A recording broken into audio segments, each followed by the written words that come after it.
Well, Paul, welcome back to the show, man. Hey, thank you so much. Have you well, you sent me a note and that's how we reconnected. You sent me Yeah. a note saying you were ready to take that Texas trip and we were talking about that. I think the last time you were on was, I don't know, 18 months ago or so, Yeah. something like that. Yeah. And we were talking about it then and you pushed it off, and I think you're actually going to come to the Texas coast and do a little offshore fishing this spring. That's my plan. I'm hoping to get out for, it's hard to track that red snapper season, and I know Yeah. you have a state season and a federal season.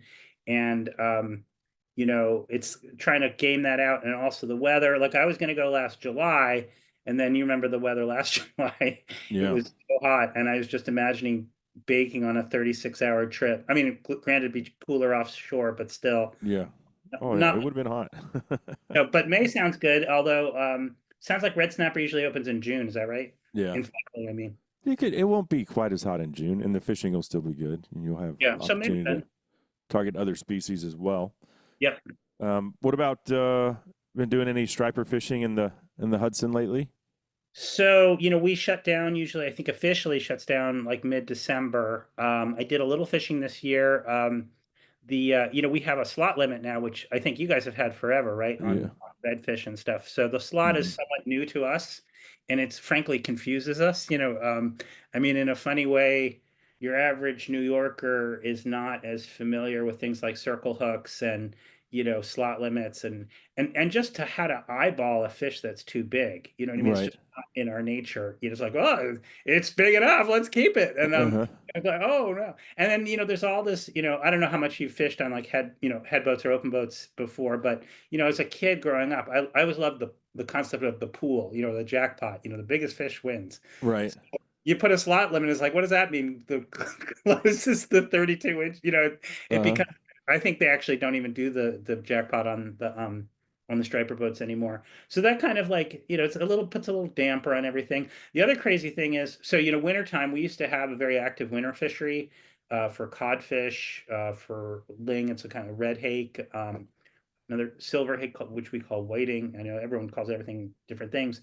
But I don't know what's going on, but we've lost a lot of our winter fishery. And there's a fish up here called a bergal, also called a Uh-huh. chatty, which was total trash fish in back in our day when I was a kid. And somebody posted on Facebook this they're having a bergal charter, and a charter is like going to cost you what, $400 or $500 to go out for. Yeah.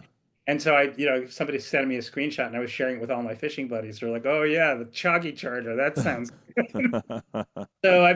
Most people nowadays in the Northeast are kind of hanging it up in the Northeast. I did check out the pier in the Russian neighborhood in Brighton Beach. We have a big Russian neighborhood. And so wintertime, we get a herring run and the Russians love that. So it's, this could segue very well into our discussion of sturgeon and caviar, which I think was one of Yeah. the is for getting together. But I was a Soviet studies major in college, and I speak Russian, so I kind of like being around the Russians a little bit. And and I always find that every ethnicity has their fish. Like the Greeks love a porgy.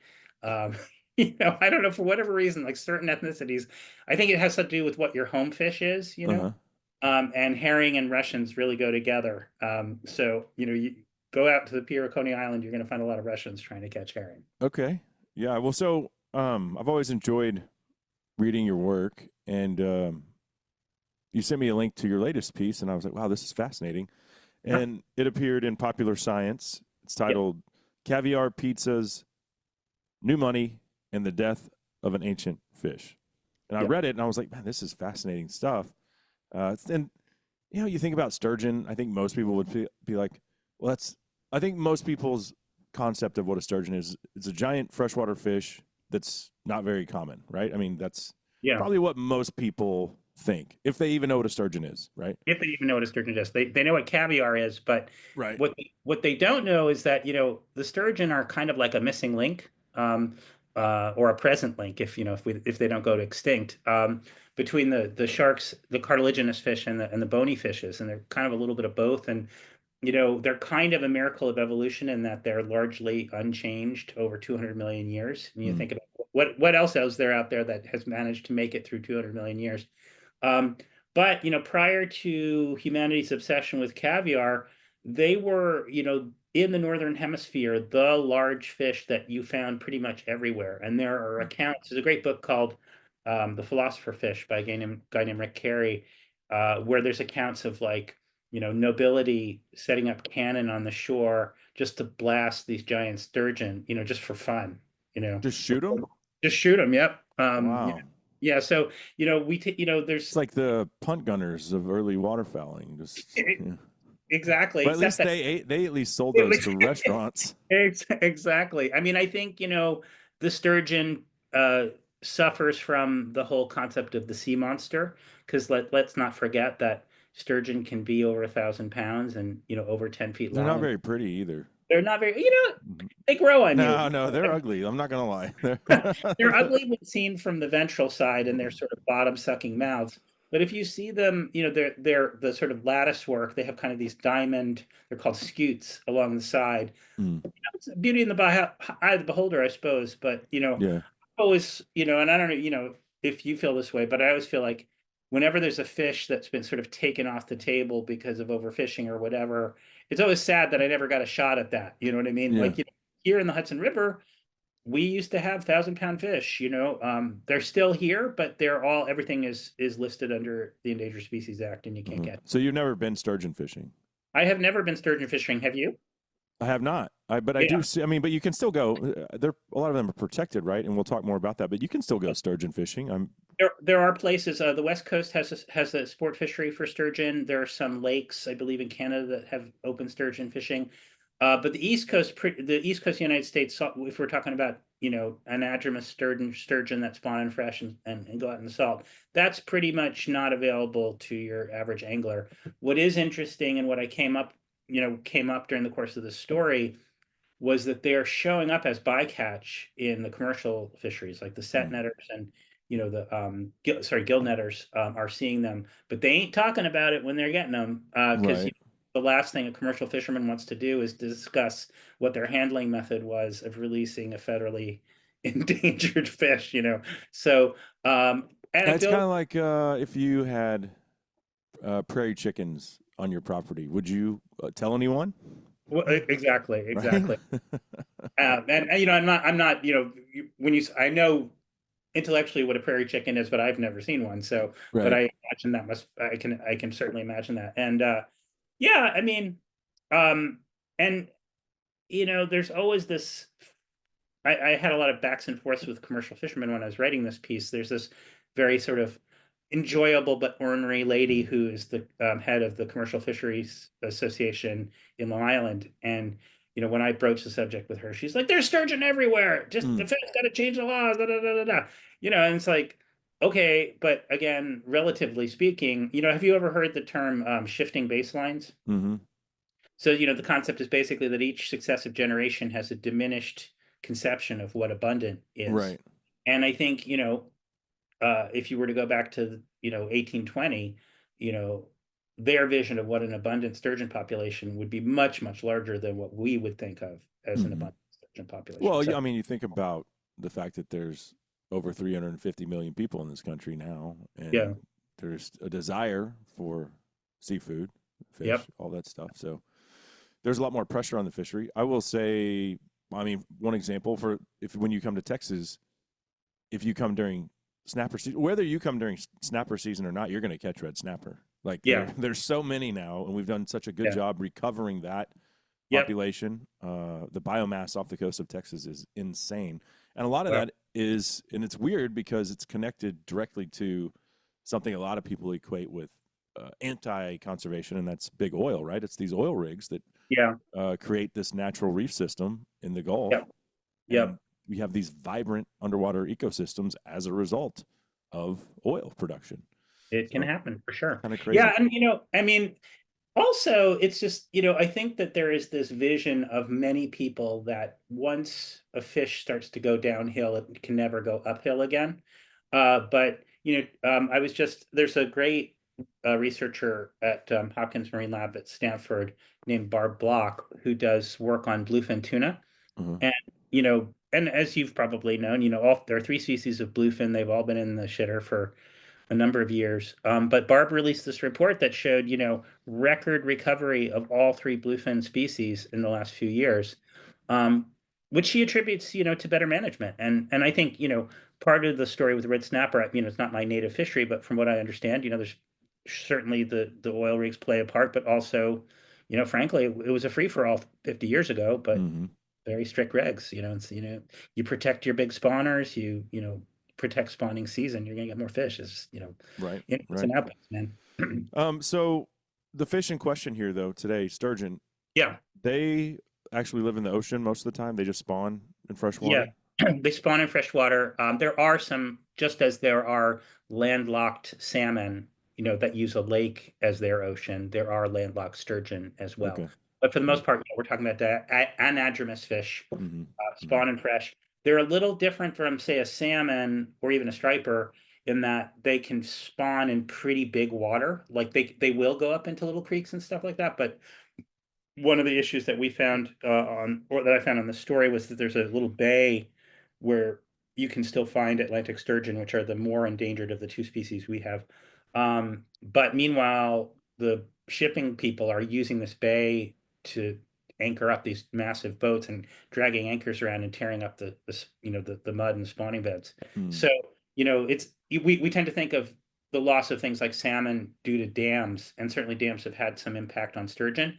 But with a big fish like a sturgeon, the bigger water is what's a problem. And then also there's ship strikes. Like in the piece, I think I mentioned toward the end that this guy I know who's a professional long distance swimmer just came across a massive sturgeon just floating right near the Yeah. Barrett Bridge. And it's true, like these fish evolved to be the biggest suckers in the bathtub, you know what I mean? Mm. And they have no avoidance response whatsoever. So when a big, huge container ship comes through, you know, they just Yeah. run it and Huh. and they kill. So Yeah.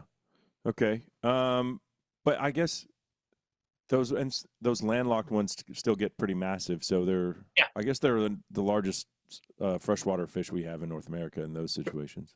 pretty much. I was not a devotee of that show River Monsters, but I'm pretty sure there must be a few, at least one episode on sturgeon in that Uh, show. and I think alligator gar is probably the second largest. Yeah, Um, yeah, yeah, yeah, I can't think of anything else that you're like, oh, that freshwater fish is 6 feet long and weighs yeah, hundreds of pounds. yeah. And I, Um, and they'll get up to, I think sturgeon get close to 2,000 pounds, in some hmm, situations. hmm, I don't know, the really big sturgeon, the bigger, most famously big sturgeon are the ones that made caviar famous, the ones that are coming out of the Caspian Sea and which spawn in the Volga and these major rivers of Europe. That's the historically what I've thought of as the hmm. biggest sturgeon out there. So how many species of sturgeon are there? I want to say there's a couple dozen overall, and most of them are endangered at this point. Hmm. But they were throughout the northern hemisphere. They're not a southern hemisphere fish unless they're somebody's growing them in a tank somewhere. Hmm. Okay. Well, so do you ever eat caviar? I do. So, as you know from reading the piece, so I have a funny history prior to my being like a fish writer. I'm old enough to say that I was a Soviet studies major back when there Right. was such a thing as Soviet studies. So, I learned Russian, I speak Russian, and I traveled and spent a lot of time in the then Soviet Union and then eventually the former Soviet Union. And it was crazy when I got to the Soviet Union, when the then Soviet Union in 1990, 91.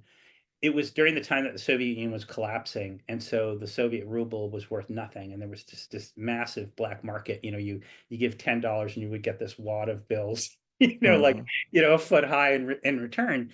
And because of that, you could buy the most, rare, delicious, Savruga or Beluga caviar. And I always remember going to this restaurant and getting a dish. And for you audio listeners out there, I've got my two hands out, and it's like it was just this giant crystal bowl full to the top of caviar, of Black Russian caviar. And if at most it might have been $5 for the whole thing. Oh my Um, gosh. and the thing is, like, do you have any Russian friends? Like, have you ever like sat down for a serious drink off with Russians? A drink off? No. I mean, the church I grew up in, we had some Russian missionaries. I Yeah, They came to our church. I think they were really just trying to escape yeah, the Soviet sure. Union. But they Yeah. did tell us about how they would have to take like a trash bag full of money to go to the grocery store Yeah, to no, buy groceries. it was a bad scene back then. Yeah. But But they anyway, didn't drink. right, if they're in the church, at least they didn't fit in the context. Well, anyway, the Russians really drink like no other people on earth. And to the degree to which, I spent on and off 4 or 5 years in Russia. And when I finally got done with Russia and, I drink with friends socially, I was just drinking like a Russian because I'd kind of Yeah. developed a habit. And people would be like, Paul, are you okay? Because you're kind of drinking kind of heavily. But I mean, there's a rule in Russia that like you open a bottle of vodka on the table, you do not put the cap back on. Like Oh. you go through it. So there's this tradition. You also in Russia when you set out to drink vodka, you never drink it without food. And you Hmm. usually have something called a zakuska, which is an appetizer. And it's usually a little piece of bread slathered with butter and something salty, like a salt fish or caviar, sometimes red caviar from salmon, sometimes black caviar. And you never take a sip of your vodka glass. You knock it all back, you bite the zakuska, and that's where caviar really comes into play. Just as a side note, during the really, really shitty time, am I allowed to swear on the show? I can't remember. You can. I just make a note of it and then I beep it out later. But you be That's authentic. You be you. Okay, well, and let's just say the darker times of the Soviet Union. I remember being in an apartment with some guys drinking, and they didn't even have any money for zakuski. And so what you would do is you take a shot of vodka and then you lift up your arm and go and sniff from your armpit, and that would be your chaser. Oh my gosh, that's disgusting.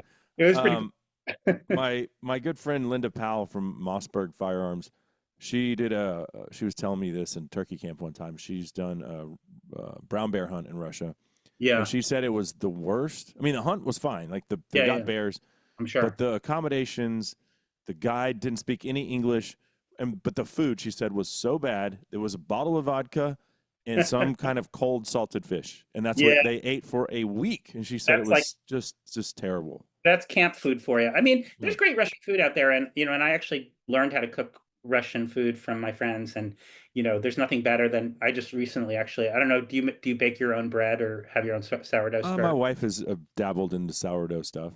So I basically I don't buy yeast. I have sourdough starter, and if you have sourdough starter at hand, you can make what are called blini, which are Russian pancakes, and they rise in the oven for about 3 hours, and then those are delicious. And what do you have them with? Well, caviar. You smother them with Oh wow, that sour sounds cream. good.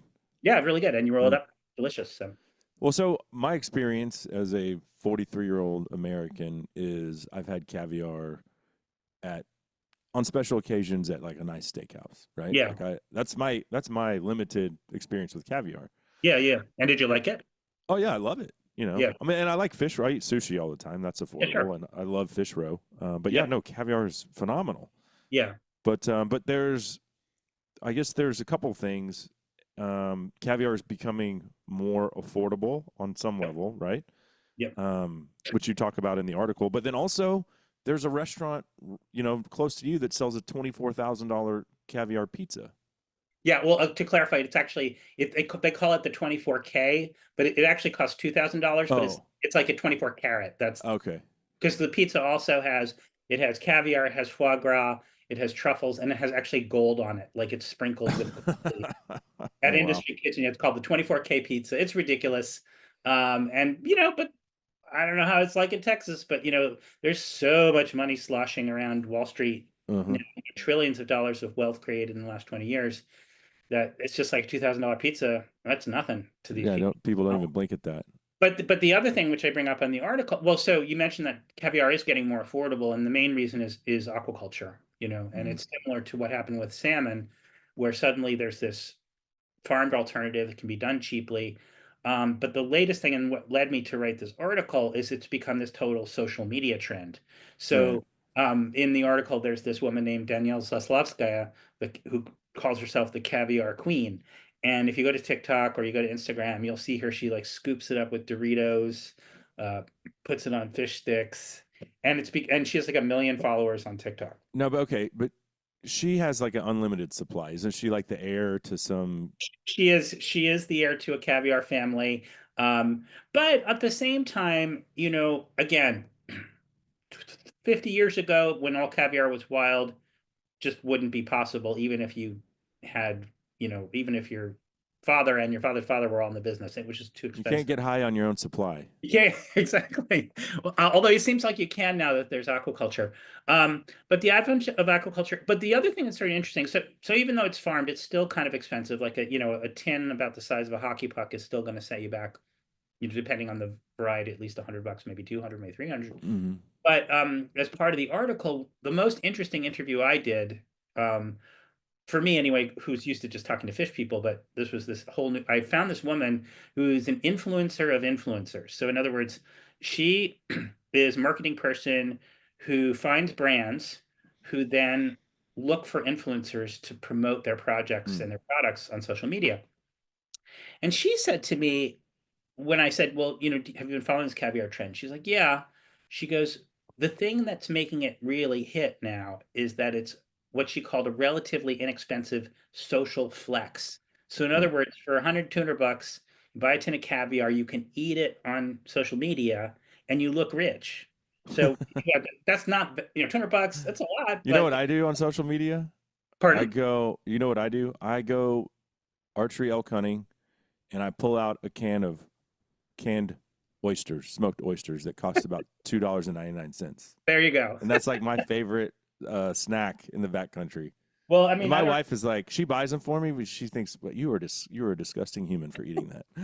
it, so sometimes those things kind of fit the environment, you know what I mean? But I mean, I don't know if you know this, but I wrote this book called Goodbye Phone, Hello World, Uh which huh. is all about quitting your phone. And I actually use a flip phone. Mm-hmm. So I'm not really into the whole social media thing myself, although I remain fascinated by it. I'm a professor at New York University, and so my students are just totally, that's what they do. That's how they communicate. That's how they get the news. So Yeah. what do you do? Yeah. Yeah. Um, well, so while average folks like you and I can somewhat afford it, you mentioned that $2,000 pizza, and Yeah. but it has changed from a very wealthy, affluent status symbol to like you said, now this caviar queen's making it look cool, and people are, what did you call it, a social flex? It's a social blend. Yeah, and Uh-huh. prior to my writing this article, about 10 years ago, I did a piece for Food and Wine magazine. It was called The American Caviar Renaissance, and it was sort of about it was about farming and aquaculture and sort of how that had bloomed all over, particularly in the West Coast, Mm-hmm. California, the sort of Sacramento area. Idaho has become a big caviar farming. Also the Deep South, like Florida, Georgia, uh, both all have caviar farms. So it's become a thing, and as one chef pointed out to me, it's like, as you say, you used to have it in a very sort of rarefied situation with like, mother of pearl spoons where, you would take a tiny dab on your Yeah. tongue. But now chefs are looking at it as more of a kind of, it's like an ingredient. It's like it adds a little panache. Mm. Like a lot of restaurants now will do what's called a caviar bump. Like you have this, oh, you want a caviar bump? And sometimes I was at a restaurant upstate New York, which is trying to like, fancify a part of New York State that was never particularly fancy. And we were having this long, complicated meal, and it's like, uh-oh, everyone want a caviar bump? And then, we all have hands like this, and they put a thing of caviar on that. It's And, like, here comes the cocaine tray. exactly, Goodness exactly. gracious. Uh, So I mean, it's interesting. What I did learn, for those who want to, appreciate caviar, I did learn a few things when I did the Food and Wine article, that apparently what you're really looking for in caviar is a tight egg.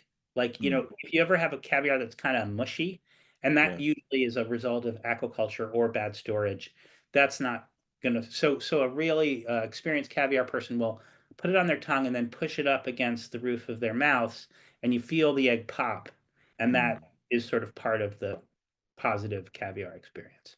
Well, I always like it when the little eggs pop in my mouth when I'm eating Yeah. sushi. I find that you know enjoyable.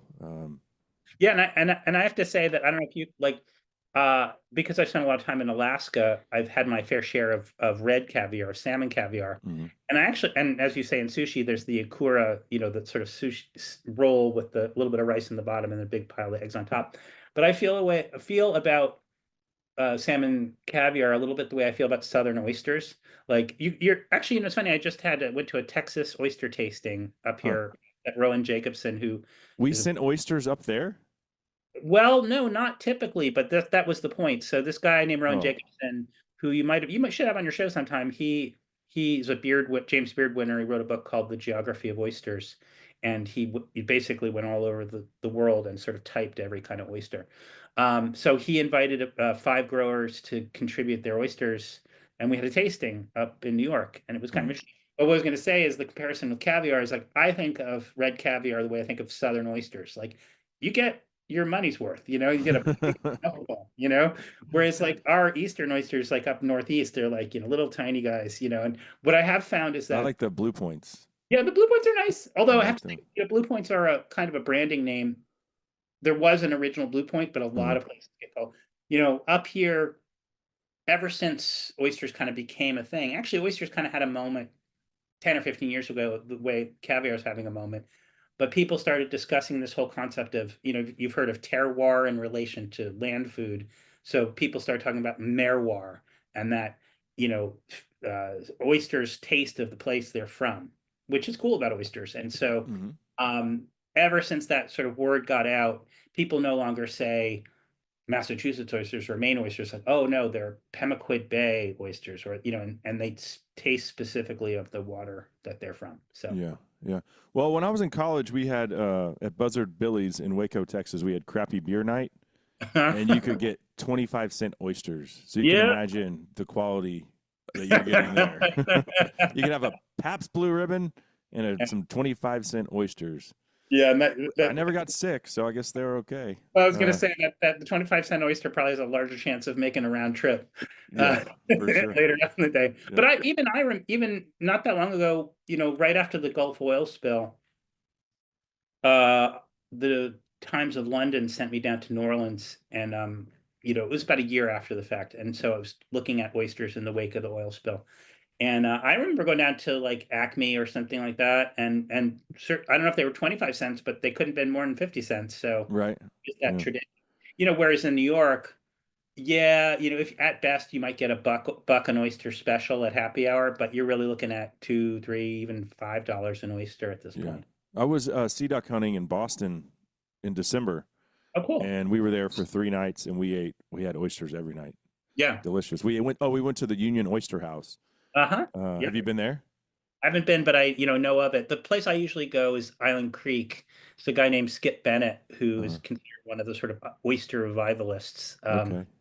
In my book, American Catch, which came out after Four Fish, there's a whole section on oysters and sort of, you know, oysters are an interesting story too, because like we really lost a lot of our oyster country in the 30s, 40s, 50s, 60s.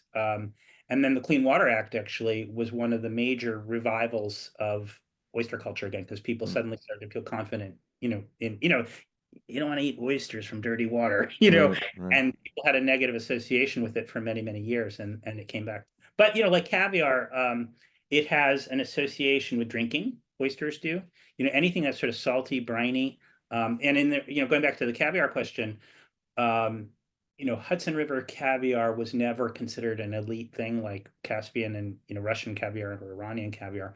But around the turn, this is all in Rick Carey's book, The Philosopher Fish, which I really recommend, has a new edition just out. There are stories of, you know, bars in, you know, in Manhattan having spittoons full of caviar for free just so Oh that wow. you get people to drink, you know, because what makes a person drink more than a big mouthful of salty stuff, you know what I Right. mean?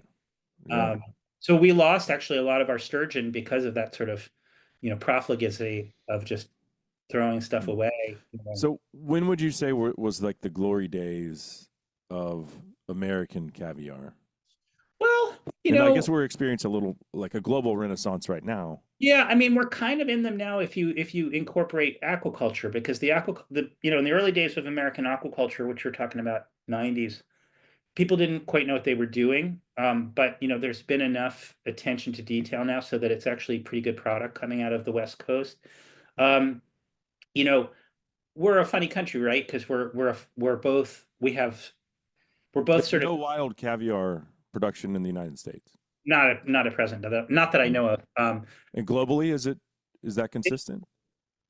There's hardly any wild left. Okay. You know, a big part of the article is the backs and forths with international relations to try and closed down the caviar Yeah. trade. Yeah. And I think it mentioned that there was like a 10-year effort, which finally, I think in like 2020, maybe the U.S. Fish and Wildlife Service, somewhere around there, listed 10, 10 sturgeon species, not United States, not our species, but just globally listed as them as endangered. yeah, and well, so that is actually so. Just a little context. In the early 2000s, there's lots of backs and forths, and there was a whole campaign called Caviar Tour, like the connoisseur beware. Mm-hmm. And they were trying to stop the trade of illegally caught Russian caviar coming into this country. And after much backs and forths, and they finally seemed to have shut it down. Then aquaculture took over. And we're actually, in this country, we're actually growing Russian origin sturgeon in aquaculture ponds and Oh facilities wow. throughout, particularly in the Southeast. Moat Marine Lab in Florida has a license to grow those. Now, however, there's been this sort of slow creep of legislation where they're trying to put that through and basically say, no, all these species are endangered. And if that happens, I think it's still pending. If it does happen, then everybody who has farmed Russian sturgeon, etc., blue and so forth, they're going to have to basically cull their ponds and shut it down, which is just some weird quirk of the Endangered Species Act, which is, you know, Well, that's stupid. I mean, it is stupid. I mean, the Endangered Species Act has many good things about it, but it's, like all legislation, you have to, it's a living, breathing organism, right? It has Mm-hmm. to change over time. And I think in the original idea of the Endangered Species Act, they prohibited the farming of endangered species because you didn't want, like, Bengal tigers, being taken and like they do Right. in China, actually. So yeah, so I do believe after writing this article that if they do, I certainly do think that the Russian sturgeon stocks in the Caspian are in dire straits. They should be protected. Nobody should be killing sturgeon in that part of the world. But there does need to be a carve out for aquaculture because it's just, it's just not it's just simply not affecting, you know, Right. Well, you know what is it's incentivizing people not to kill or to put the Caspian sturgeon on the black market, right? to a large degree. There's always going to be some I just jerk have off. this debate with people about rhino horn. Like, they South Africa there's one guy, John Room, I think is his name. He dedicated his life work to conserving the white rhino. I Yeah, think black rhino too. And he has literally warehouses full of rhino horn that he's cut off over 30 years of dealing with these rhinos. And it just sits there. yeah. And you know what? If you just flooded the market with it, would people still poach them? Well, maybe, but not to the degree that they do. Yeah, it's a They tricky value it. it's a tricky question. There's always going to be some jerk off who wants rhino horn is a little bit different in that I assume it's not farmed rhino, right? Those But are, yeah, they are. oh, I mean, like a preserve. Yeah, I okay. mean, yeah, these Well, are not anyway, wild rhino. I mean, with caviar and with all fish, there's always going to be some jerk off who wants the wild product and will go to no end because there's a certain panache associated with having this very, very rare thing. So there's always going to be somebody doing that. But I I do wonder think if the Asian black market would be like, we want the wild rhino because it makes our wiener just a little harder. you never know. And it's certainly possible. It's humans are perverse and we value things irrespective of logic a lot of Mm, times. So anyway, long story short, I do think, the farmed caviar industry has been generally a good thing for sturgeon kind. yeah, It's and I don't think it's going to go away. It's just a question of how are we going to kind of parse this out over time. yeah. So when did it change in Russia? You mentioned with the fall of the Soviet Union in 1992, you're sitting there hungover looking at this huge portion of caviar that you can't even eat all of it because it's Yeah. just egregious the amount that you had. Yeah. And you mentioned in the article you had this great term, and you might have stolen it from someone else that you were interviewing, but it said Russia became a paradise for resourceful hooligans. Yeah, that actually comes from a great French Franco-Russian writer named Emmanuel Carrère, who said that it was really true. I mean, I Like the lived Wild that. West. It was totally, some people would call it the Wild East. Yeah. The thing is that, the Soviet Union was bad at a lot of things, but what they were pretty good at was restricting things. You know what I Mm, mean? So unlike us, where we have our national parks or national forests, which are generally open access, the Soviets would create these things called zapovedniki, which means literally forbidden zones. And there were zapovedniki around sturgeon spawning areas because for the Soviet Union, which was essentially a poor country, Hmm. that had, but very resource rich. And the only way that the Soviet government could get what they called hard currency, like dollars, pounds, francs, was through the sale of luxury goods. So gold, diamonds, mink, sable, and caviar was one of those things. And because it was so vital to the future and the present of the Soviet nomenclatura, the higher ups, they protected the Oligarchs, hell yeah. out of it. But once no, this is not just pre-oligarchs, these are Soviets, who had their own Mm. sort of separate system. But once the Soviet Union fell, all the protections that went with it fell away as well. And so, and you had a nation of basically very poor people trying to figure out how the heck am I going to survive now that this very uh, corrupt system has ceased to be a system at all. And so, I saw there's a free for all in everything. I always remember as a student in Leningrad, now St. Petersburg, you would go walk down the streets of Nevsky Boulevard or some of the great big streets of St. Petersburg. You would see medals from the Second World War, on sale for pennies. Huh. Literally people who had survived the siege of Leningrad, people who had fought in these, the most vicious tank battles of all time, selling their medals, for a buck or two, just to get money to Wow. put on the So table. does that give you a greater appreciation for living in the United States, having lived in a communist country? Oh, sure. I mean, and it also gives me pause about, this cozying relationship that, the incoming administration might want to have with Russia, because you look at Putin, he's a Chekist, he's a KGB guy. He's represents a really dark force in the universe, and the fact that we might pull closer to that way of thinking about the world is pretty darn scary for me. I mean, I had a number of friends killed in Russia. Independent Yeah. journalists just happen to offend people in one way or another. So this threatening against journalists and stuff like that. It's all very scary stuff to me. So I do appreciate the United States on a number of levels. I appreciate its commitment to liberty. I appreciate its commitment to protecting its environment. I think we're an exceptional country, and Hmm. and also prosperity. I think all these things are great things that we have going for us, and let's just hope we don't blow it. Yeah. Well, you and I obviously, and I think we came to this mutual understanding last time. We don't align 100% politically. Like I No, think, I like Trump. Keep your friends close, keep your enemies closer. right, I look at Biden. When did Putin decide to invade Ukraine? Well, it was when, in my opinion, a weak figurehead was right, running the country.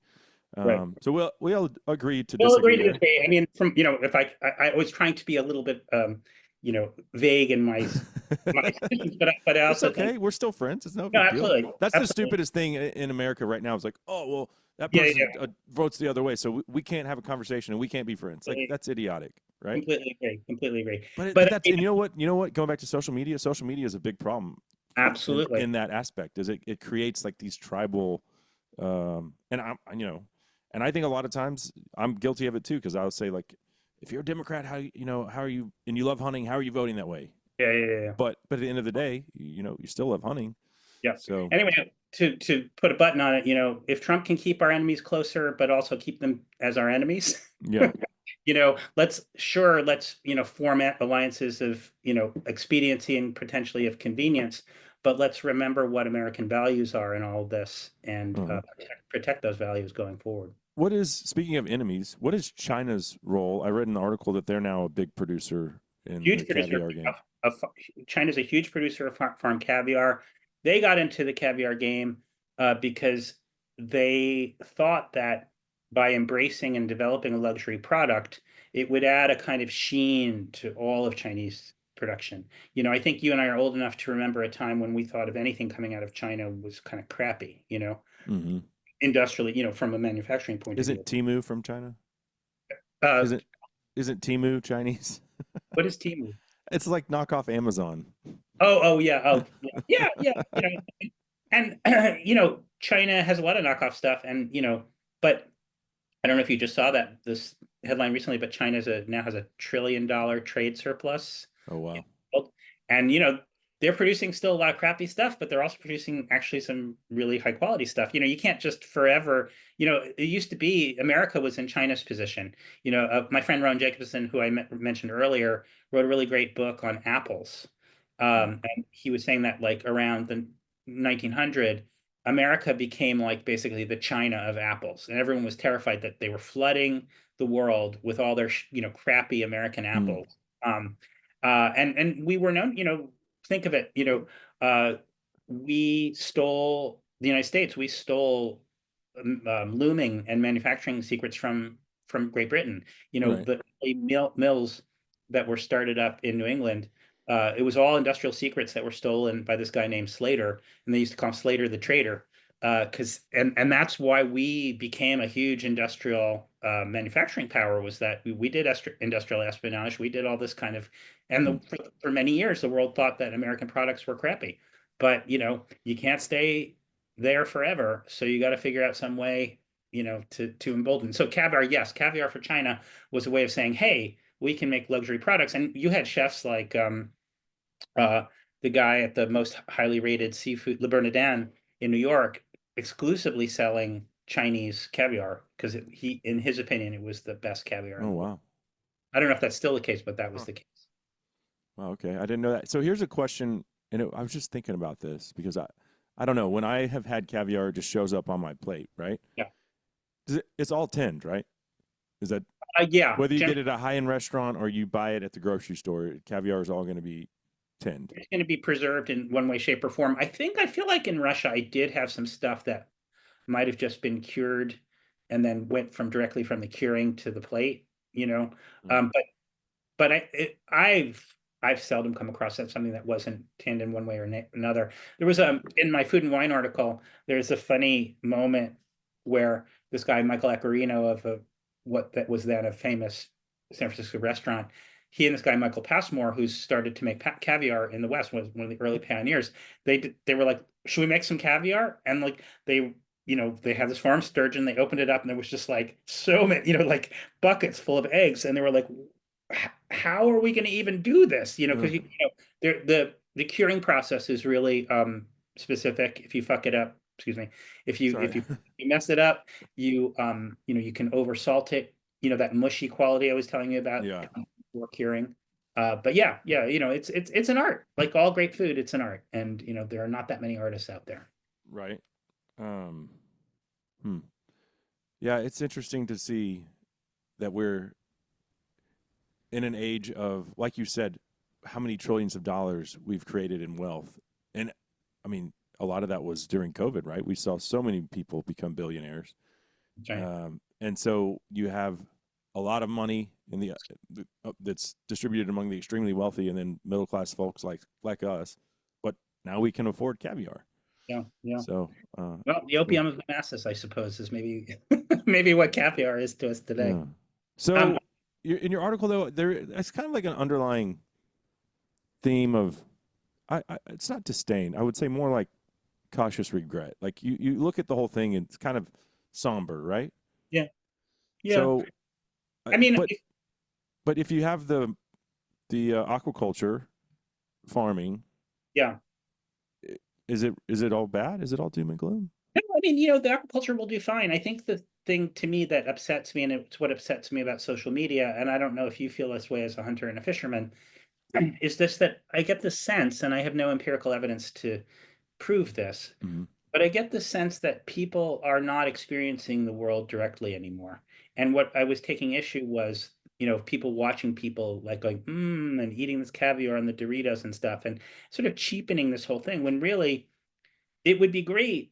What I say at the end of the article is that if only, I finally get to see a wild sturgeon seined out of the Hudson, tagged and released. And it's just an amazingly beautiful moment. And I just have this thought, if only I could get Danielle Zaslavskaya, the caviar queen with 1 million TikTok followers, if I could have gotten her on the boat to see this, she would Mm-hmm. understand that there's something very, very special about this fish. And it's like you must feel this every time you shoot a deer or encounter a fish that is just wild and beautiful. That's a precious thing. And Yeah. the somberness is that we're raising a generation of people that don't have that connection at all.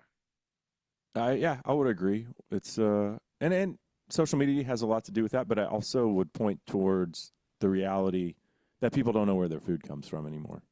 Absolutely. We're so desensitized, you know. Oh, the chicken sandwich just showed up on my bun after I went through the Chick-fil-A drive-through, That's right? right. That's right. I think 7% of the American population hunts today. Yeah. More fish than hunt, but but with the increased popularity of catch and release, probably half of them aren't even keeping their fish, right? And wouldn't even know what to do with it, Yeah.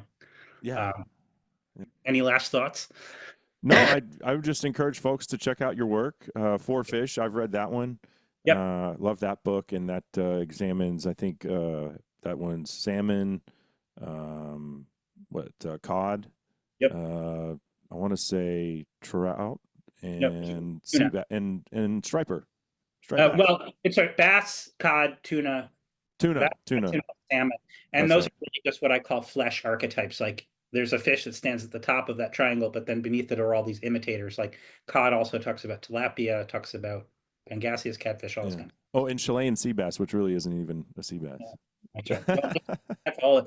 We'll have a whole bass conversation later when striper Yeah. season opens. Let's why don't we hook up in April or May and we can have a thorough going discussion of what is a bass and what isn't. Absolutely. Well, hey, I hope you make the trip down to Texas, Paul. I always enjoy reading your stuff and always enjoy the conversation just as much. So thanks for jumping on. It's been a pleasure. Sounds great. See you soon, Cable. Take care. All right.